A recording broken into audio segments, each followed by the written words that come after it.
Bem-vindos, caros telespectadores, ao primeiro ChocoCast. Eu sou a Laís, sou estudante de Sistema de Informação. Eu sou a Ana, eu sou estudante de Rádio, TV e Internet. E eu sou o Gabriel Hoffman, estudante de Sistema de Informação também. E hoje nosso tema vai ser tradução no aprendizado de idiomas. Quando que a tradução é benéfica, até que ponto que é bom a gente usar esse recurso. E aí, gente, o que vocês acham? Primeiramente, é um tema muito pertinente para um primeiro episódio, né? Sim. Exatamente. Algo bem polêmico, muito... Acho que muitos alunos acabam fazendo isso, né? Fazendo a tradução em si no começo. E eu acho que essa discussão de hoje aqui vai ser bem bom para eles poderem entender se está certo ou errado, se é viável ou não. E acho que a primeira coisa que eu acho que a gente pode começar falando é no ponto de vista de vocês. O que vocês pensam sobre a tradução? Vale a pena ou não no começo? Olha, no começo mesmo, é bem difícil você entender um idioma que você nunca viu na sua vida sem você traduzir para o idioma que você já conhece, né? Então, mesmo usando recursos de imagem, às vezes, recursos de contexto mesmo, se você não tem, se você tem uma palavra mais abstrata, por exemplo, é muito difícil você entender sem uma tradução direta para o seu idioma. Então, no começo, talvez seja benéfico. No começo é super válido, até porque você nunca viu aquilo na vida. Então, o que você vai fazer se você nunca viu o negócio na vida? Você tem que meio que trazer para um universo que você conheça, que, caso é a língua que você já fala. Então, é meio que inevitável você começar pela tradução. Sim.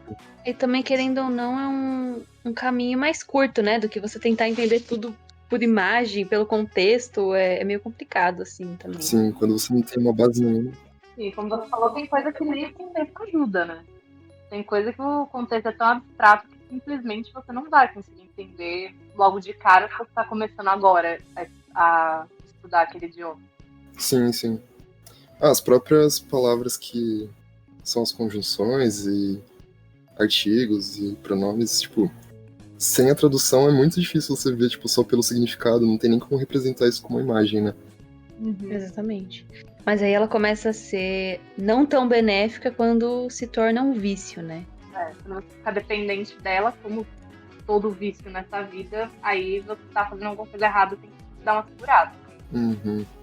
Ai.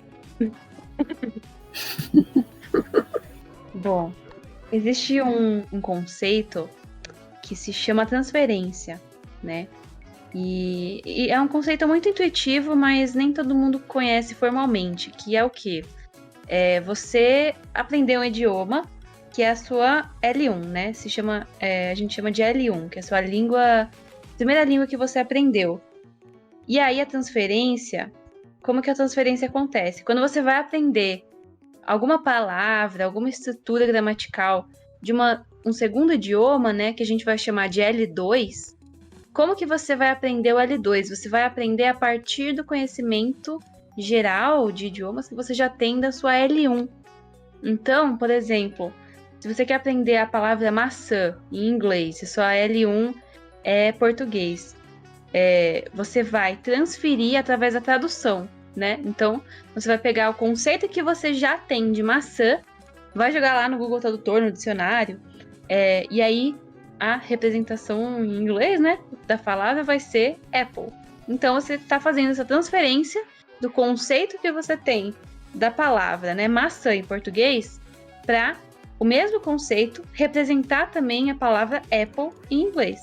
Então, isso é a transferência, né? Você passar um conhecimento linguístico que você tem da sua L1 para a sua L2. E às vezes, de uma L2 que você já tem uma proficiência alta, para uma outra L2, né? Mesmo que seja um terceiro idioma, quarto, quinto, ainda se chama de L2, né? O conceito. E a transferência, né? Um caminho muito fácil para você conseguir fazer transferência direta, assim, de vocabulário, mesmo no começo, é usando a tradução.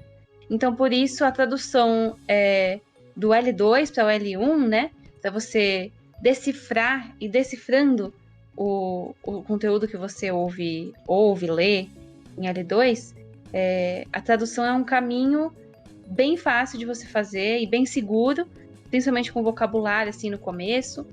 E a gente tem que tomar cuidado só com palavras que podem significar coisas diferentes em contextos diferentes, né? Então, uma dica aí para fazer tradução é sempre pegar a frase inteira.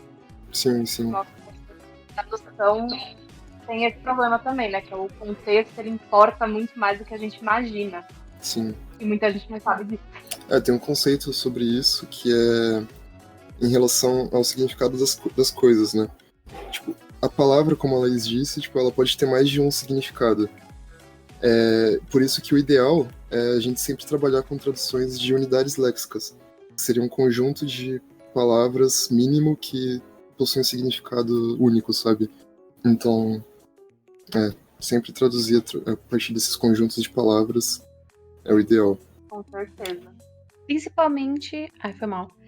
Principalmente expressões diferentes de idiomas, né? Que às vezes existem expressões que usam palavras do idioma, mas que não necessariamente significam aquela palavra. Então, por exemplo, em inglês, por exemplo, linha de pensamento. Não é uma linha de verdade, né? É uma expressão metafórica. Então, como que você traduz isso para outros idiomas? Você não vai traduzir para inglês como line of thought. Em inglês, a gente tem uma expressão diferente, que usa outra metáfora, que é train of thought. E também não se refere a um trem de verdade, né? Por exemplo, divertidamente usa isso como se fosse, essa metáfora como se fosse a palavra ao pé da letra, né? Uhum. Existe um trem de verdade, isso é muito legal. Então, é um exemplo, assim, é bem interessante. Se você não conhece a expressão em inglês, né? Você não entende essa piadinha que eles fazem. Então, fica aí.